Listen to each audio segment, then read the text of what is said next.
Hi, my tarot bumblebees. It's Ethany. Welcome back to my channel. Or hello if you are brand new here. And today I'm going to be sharing with you a little divination practice, very inspired by charm casting. I am pretty much obsessed with any form of divination. Like, truly ask any one of my friends.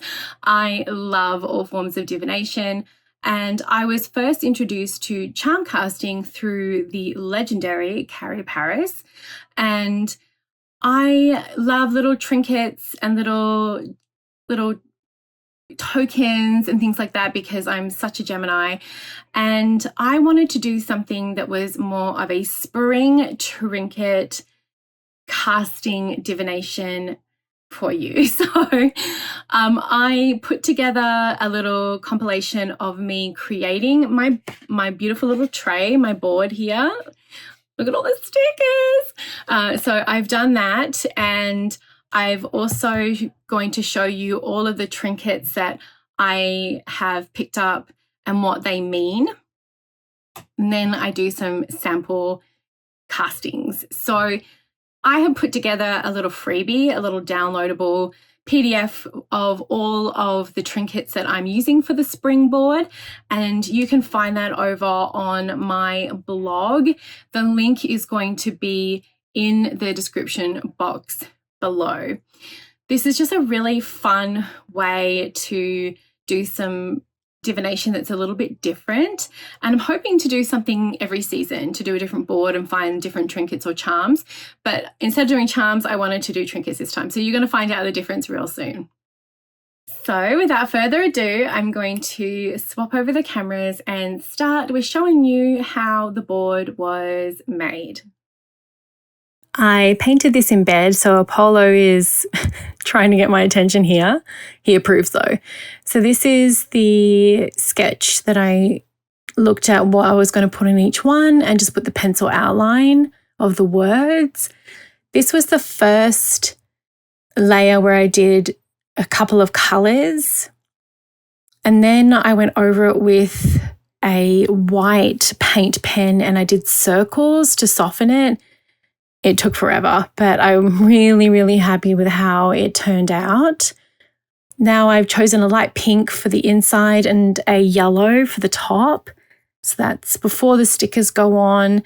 And then when I finally did the letters in that Sharpie permanent marker. So yeah, that's some of the work in progress. I wanted to give you a little tour of the finished charm tray. So again, this was something I picked up at Michael's, and I painted it with acrylic paint, and then used stickers, lots of stickers to help symbolize the different areas, and then sealed it with Mod Podge or Puzzle Saver or whatever you want to call it.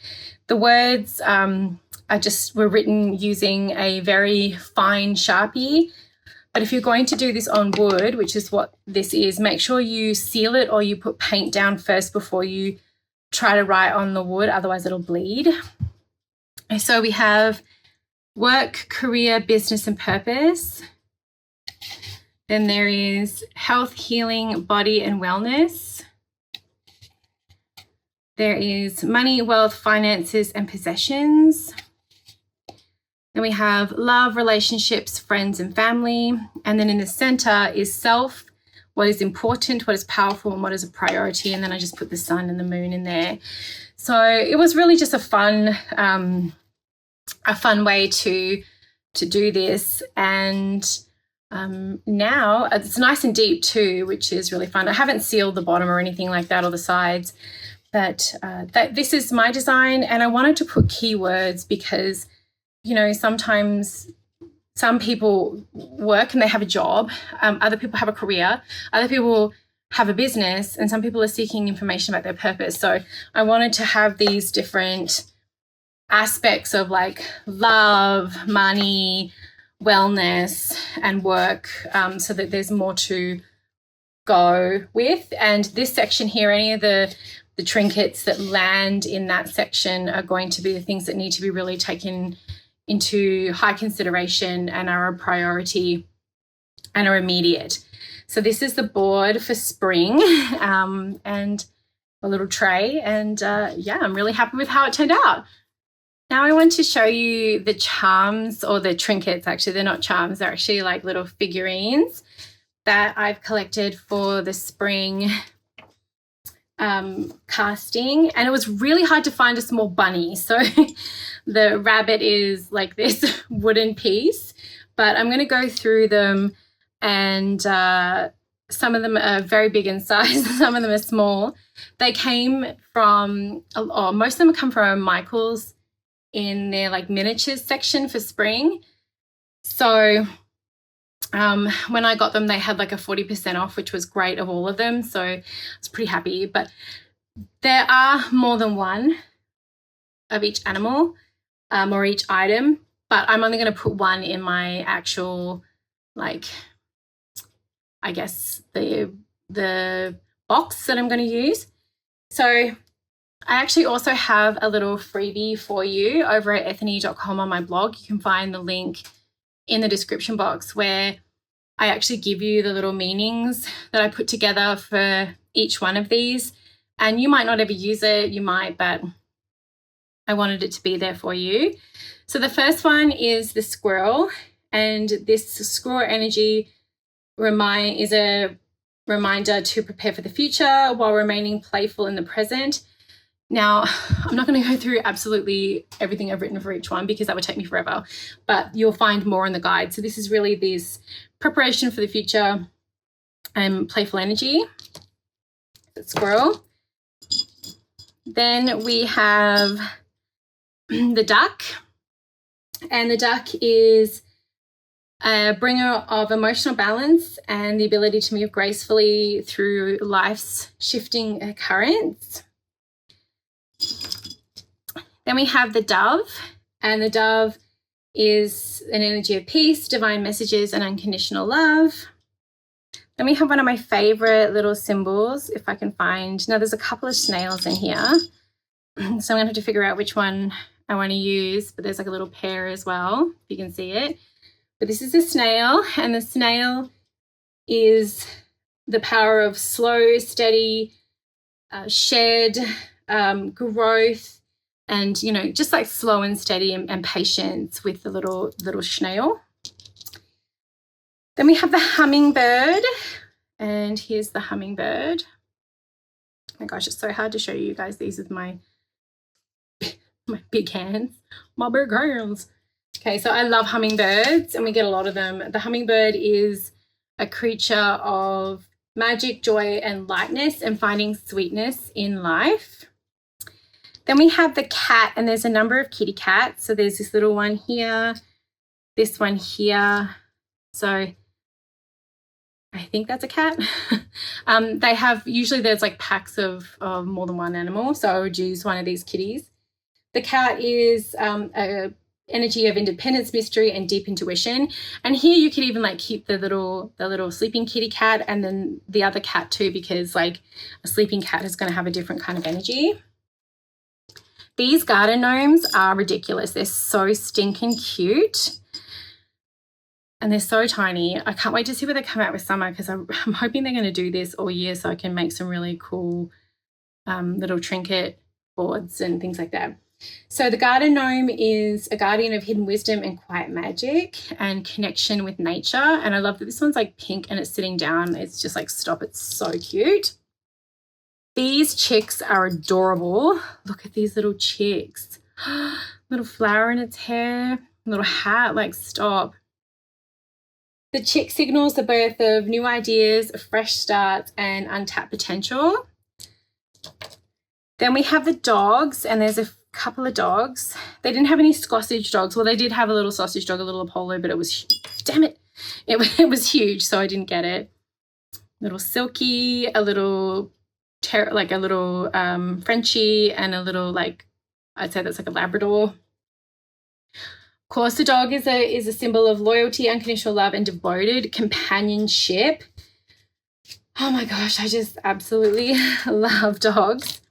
They have they had like moths and butterflies in this pack. Here they are. So there's like 2 butterflies and a moth.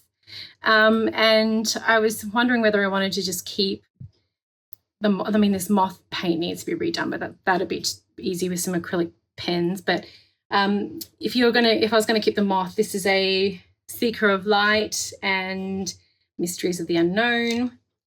And then the butterfly is a symbol of transformation, evolution, and change. The red robin is a symbol of renewal, joy, and fresh beginnings. And remember, I'm rushing through this because there is a lot to go through, but it's all in the little freebie document that I put together for you all. The turtle, Teenage Mutant Ninja Cutie. The turtle brings patience, wisdom, and divine timing. Then we have the owl. Okay, one of my favorites. The owl is a keeper of wisdom, secrets, and deep intuition. Okay, and the fact that like this is just the first of the things that we know about that I put in for these meanings of these charms, right? Or these trinkets, sorry. We know that they mean a lot more.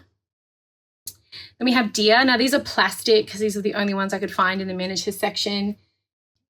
So now we have deer and a little baby Bambi, and I just put them all in one category. I can only find plastic deer, so this is the only deer we've got. And they are a symbol of grace, gentleness, and the quiet strength of the heart. Now we have the frog and these little froggies, which is a symbol of cleansing, renewal, and emotional healing. Then the little fox. These are so cute. The fox is a symbol of adaptability, cunning, and seeing through deception. Then the rabbit, which is like the biggest, chunkiest one ever because I couldn't find a small rabbit, but maybe if I do find one in the future, I can, swap it out. It is the symbol of fertility, quick thinking, and new opportunities. I mean, hello, bunnies in spring, right? So even though it's a wooden game piece, it's going to have to do. The caterpillar is a symbol of patience, transformation, and the unseen magic of becoming. So like that in between, right? The work in progress. Then we have a ladybug or a ladybird, depending on where you're from. And this is actually a button, a messenger of good fortune, joy, and protection. I love, love, love ladybugs or ladybirds, whatever you call them. And then there is the carrot, which is a symbol of nourishment, prosperity. Oh, we can't see it, but let's try that again. Then we have the carrot, which is a symbol of nourishment, prosperity, and rewards of perseverance and work. Very important. I've missed a couple, so I'm trying to find them. Okay. They have this little bee. I think I'm going to have to repaint some of these if I have patience to do so, because I don't have a lot of patience. And the bee, one of my favorites, is the energy of community, hard work, and divine sweetness. This is also for myself a symbol of unity.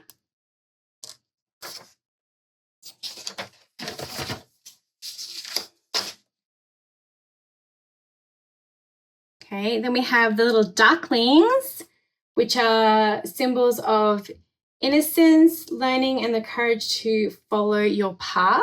Oh my gosh, they are so cute. And then the raccoon. My gosh, I saw the biggest raccoon yesterday. A symbol of resourcefulness, curiosity, and uncovering hidden truths. So these are all the charms that, they're more trinkets than charms because they're not actually charms. These are the trinkets that I have collected from dollar stores, craft stores, some of these are buttons. But you can use charms if you like. But this is the offering, and I'll be putting one of each of these into the casting box, and then I'm going to show you some ways to actually use them and do readings. I've now just popped this into a little box that I have one of each. and there's quite a few spares, so I might leave them as spares for later or give them away at my next event. And I will also paint this when I have some time. If you have ever done a charm casting or trinket casting, magpie oracle reading, there are lots of ways that you can do this. I'm just going to show you a couple of techniques and you can go from there. Carrie Paris is fantastic when it comes to her materials on charm casting, and Emerald Reed from Emerald Lotus is fantastic as well. So I recommend it if you're interested in doing charm casting per se, that this is something that you might want to look at. So the first technique is to use dice to select the number of trinkets or charms you're going to use. Now you can use any type of dice. You can use a 120-sided dice. You can use, whatever you choose. I would probably start with 2 6-sided dice. And then if it's only 3, so let's say we'll roll it. Okay, we got 6. That's actually pretty good. But say that was, 3, then what I would probably do is roll an extra 3-sided dice to make it 6, so you've got more charms, because you want to make sure there's something in each one. So I'm going to do that again just so here we have 5, and I could leave it at 5, but I'm actually going to do more. Okay, so we're going to do 8. So it's up to you how many dice you want to use. And for me, this is fine. So the next thing I would do is I would give my box a little shake. I don't want to chip the paint or anything too much in these, but I do want to give it a good little shimmy shake. If you have it in a pouch, you can, move them around the pouch. I'm going to open it, and I'm going to not look. I'm just going to choose 8. So 1, come here, 2, 3, 4, winning. 5. I'm going to put that down. 6, 7, 8. I was actually staring out the window while I was picking that up. Alrighty, so now I have my charms. I'm going to move over and I'm going to put this here. Now, just make sure you don't have anything around this area because they might go flying. But you want to give your charms or your trinkets. I need to stop saying charms. I think it's because I'm so used to doing charms. Give your trinkets a shake, and then you want to. Okay, that was really bad. Okay, let's try this again. You want to give them a really good shake, and then you're just going to want to lay them over drop them over. Now, I had a whole bunch just spill out, and because I chose these specifically, I'm going to re-roll them. Now, sometimes some people won't re-roll them, they'll just let them go. But I'm actually going to re-roll them and see what gets put in. Okay, so the 3 that really didn't want to be in were the hummingbird, the bee, and the rabbit, and they all dipped out. Now, with these, as you can see, wood bounces. Okay, these are going to bounce. So if you don't want that, use a flat cloth for your casting, because that is going to be the most important thing. Well, it's going to slow down the bounce. Okay, so if we have a look, we have the caterpillar in the relationships, and this is like the art of becoming, the work in progress. And this makes sense, right? Like all of our relationships are works in progress. We have the deer and the butterfly in career and business, work and purpose. And this is graceful work and transformation and change. I mean, that makes sense for me on lots of levels. But we have 3 on the inside: the turtle, the owl, and the little squirrel. And what's interesting is that they are really close to what is important, the self and powerful. So wisdom is powerful. I could read it as as like this is just in general, but because they're so close to these words, see how like they're really like he's like sitting on there. The powerfulness of the owl makes sense. It's my deity. We're actually working with Athena the month that I'm filming this in March for the month in my coven. What is important is that patience and the slow wisdom of the turtle, and the self is the squirrel, so being prepared. And then this is really close to relationships, even though I could read this as in general in between relationships and friends. This is a work in progress. And then these are sitting right near career and business underneath those there. So that feels really good too. The other thing I've noticed is see how the little deer is like wearing the crowns. This is like success in business and transformation. And then over here we have the little worm caterpillar is over the heart or over the letter, and that could be like maybe news is coming from a relationship in the relationships.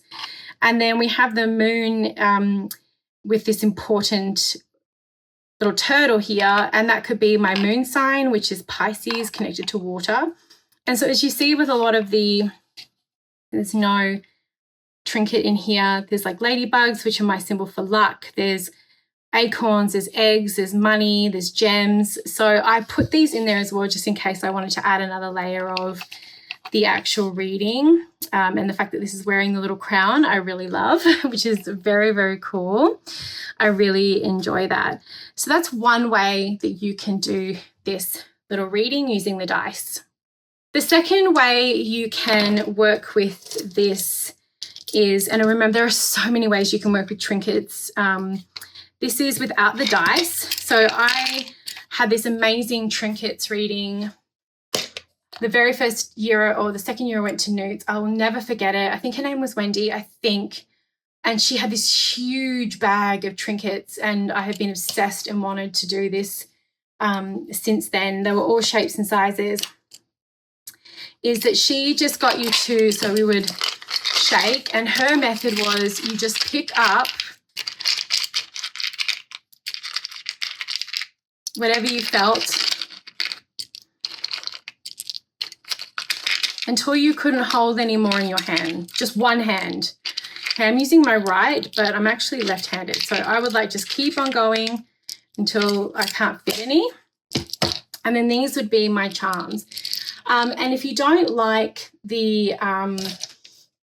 dropping it from a great height and seeing it splash everywhere, this is what we call like, we're just going to let this rain on it. So we're going to start in the center, and we're just going to gently let it fall as we move in a clockwise position. And we still have quite a few in the middle, but now we have some different ones, and the little one that didn't get put in there was the ducky. So the big thing about this is to play. This is a relatively small tray. I have made huge casting boards, which I haven't shown you yet because I ran out of steam last year. But this is a really, really fun way to work with divination, where you would sprinkle it around. So I'm just going to show you again. And I'm not very like gentle. I guess I'm not very graceful. So what you could do is, say, and just, I'm not looking, you can't see me, but you're just going to have to believe me. It's just keep moving around and around, and then you've got that there. The fact that this is upside down, I would turn it around because honestly, like I said, this is a game piece and it would still represent the rabbit. So any of these trinkets being not sitting upright or whatever, for me doesn't have a bearing on the meaning because I am using 3-dimensional items. So that's another way that you may want to work with it. And look at the proximity of when things are close together, that may come into play as well. I know this is a pretty light introduction. I didn't want to do a huge, big session on this just in case this was something no one was interested in.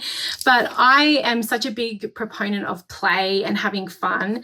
And nothing says fun to me like cracking out a whole bunch of charms and trinkets with friends and doing readings. So whether you have this as a part of your spring practice or not, I wanted to show you what I made, and I'd love to hear if you have something similar, or if you're looking to collect these gorgeous little charms and trinkets and do something yourself. Let me know in the comments. I hope you enjoyed this fun little experiment, and I guess like an offering of what you can do for something a little different, especially if you like to try new things. There is really no limit to what you can use for divination practices. And I even thought about some Lego minis because I was like getting to the point where I was like, where can I find a freaking rabbit? So now we just have to find a place that has like one of those like builder Lego minis. Actually, I know of a place, but it's a bit of a drive. So I can find a rabbit, but to replace the big chonker rabbit I have in the collection. But I really hope you liked it, and I hope that inspires you maybe to look at doing something similar. Let me know which one of the little trinkets was your absolute favorite, and if you would try this practice yourself in the comments and leave a thumbs up. It really helps my channel, and I will see you all next time.